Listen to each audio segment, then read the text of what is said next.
Excellencies, distinguished delegates, ladies and gentlemen, I'm pleased to join you today at the close of this forum, which has, among others, triggered a deep reflection of how we deal with the issue of refugees and how we can improve in our collective efforts.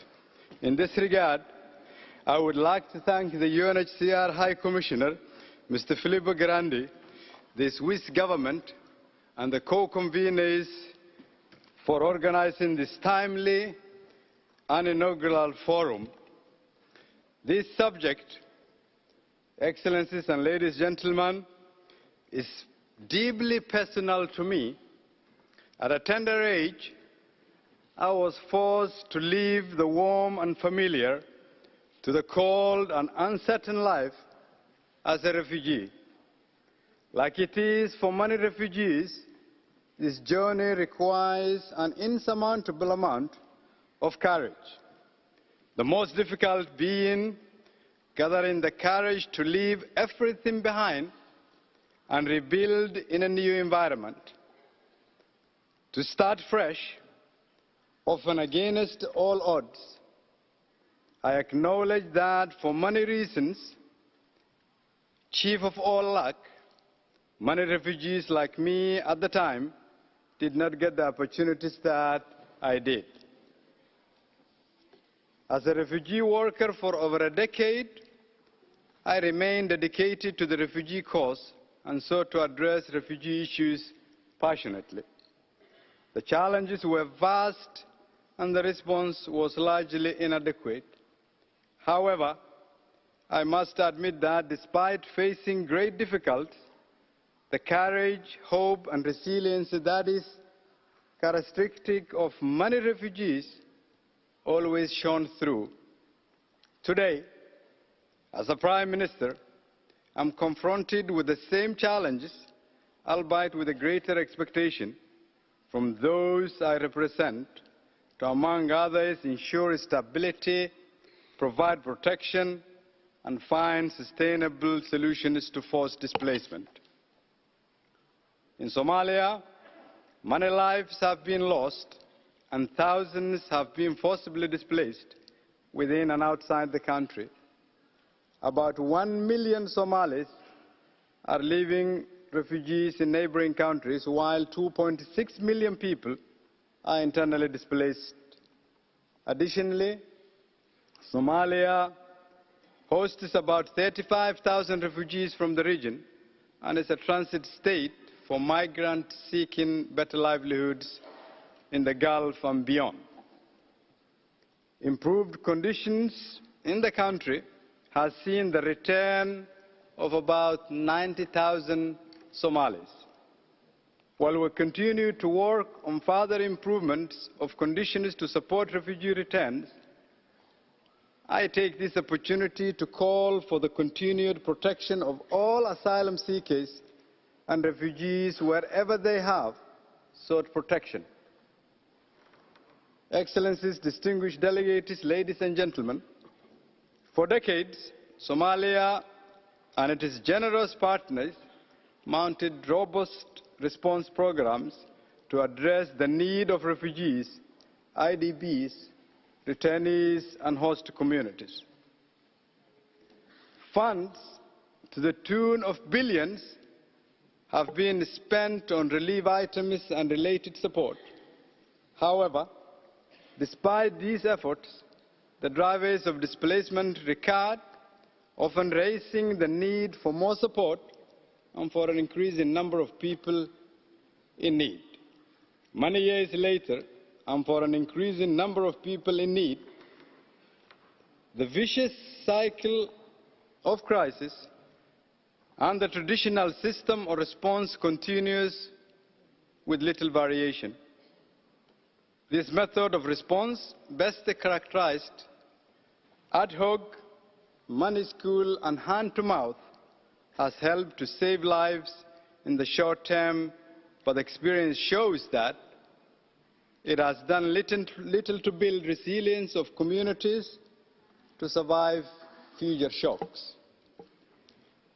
It has done little, if any, to provide sustainable solutions to complex and protracted situations. Experience shows that responding to a crisis only when the casualty count starts results in increased loss of lives and goes against the principle of humanity.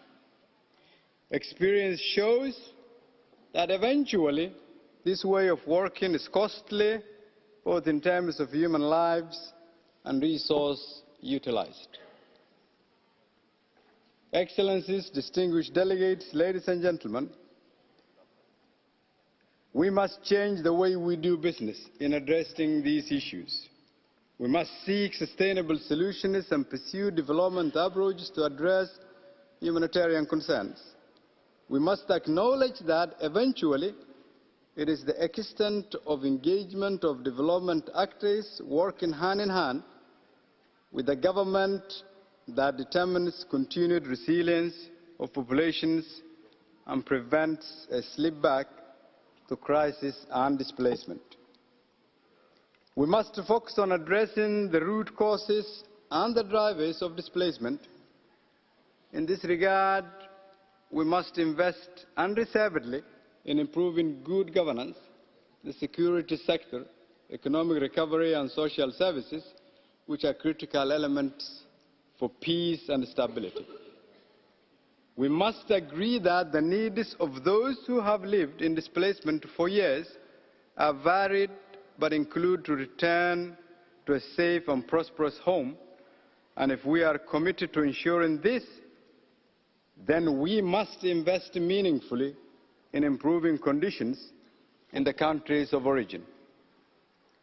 In the spirit of burden sharing, we must work better to support Somalia and other nations whose population is displaced within and outside their countries, which itself,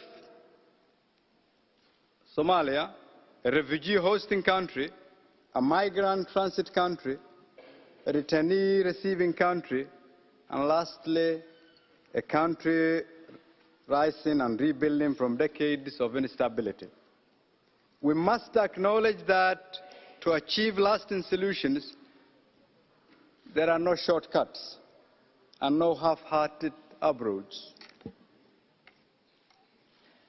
Excellencies, distinguished delegates, ladies and gentlemen, the New York Declaration for Refugees and Migrants and the Comprehensive Refugee Response Framework provide us a good platform to pursue protection and solutions to refugee problems.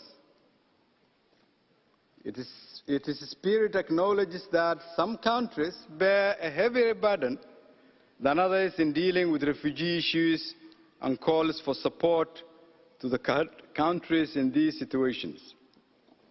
It is reassuring to know that, if actualized, refugees in the region and beyond will benefit. I, however, would like to call for an expanded application of this approach to include protection, assistance and solutions in situations of refugee returnees, as well as protracted situations in IDP context.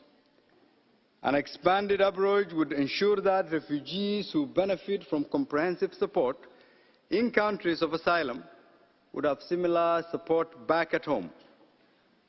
With regard to IDPs, this approach will help us to stabilize populations and prevent secondary displacement.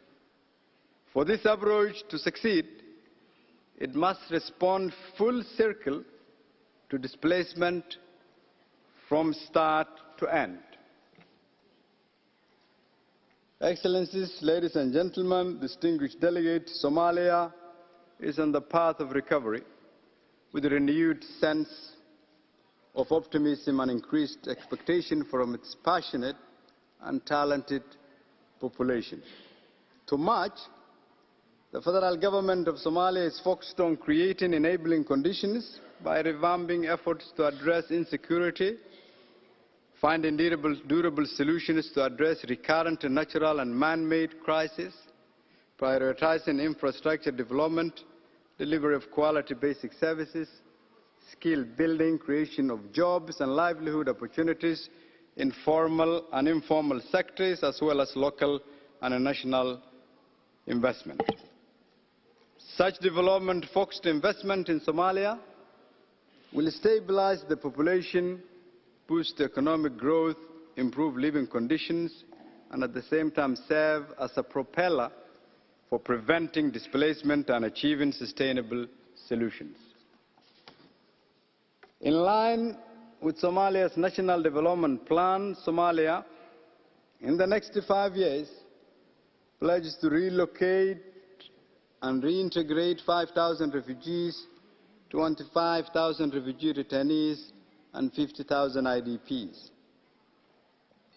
Further pledges to create 250,000 new jobs in the field of agriculture, light manufacturing, and construction for IDPs and refugee returnees. 20% of these jobs will be allocated to IDPs and refugee returnees. To realign resources from the federal government as well as from humanitarian development partners to find a permanent solution for recurring flood and drought cycle, which is the key driver of displacement. And finally, Somalia commits and pledges to develop an inclusive national durable solution strategy and action plan, and reinforce the National Durable Solutions Secretariat to ensure strengthened coordination across federal member states in our country. Addressing these key strategic elements is an enormous task, which requires a holistic approach and resources to match. We call upon our partners to help us in this important undertaking. Through strengthened partnership, your continuous support will enhance our efforts in recovery and development. Excellencies, distinguished delegates, ladies and gentlemen, in crafting a new way of working to find solutions, we must ask, what is the human cost of not adopting a new way of delivery? What are the consequences of responding or investing later than now? How do we account for the billions we have spent on this cost? And lastly, are our efforts making lasting impact? For many reasons, we fall short. We must do better. As leaders, we must reflect on our own words and actions. Our politics and policies should not instill and create further displacement and strife. Our words and actions should promote unity and harmony. Let our efforts bring out the best in people. Let us understand that refugees are an underutilized resource, and as such, our words and actions should seek to bring out the best in them.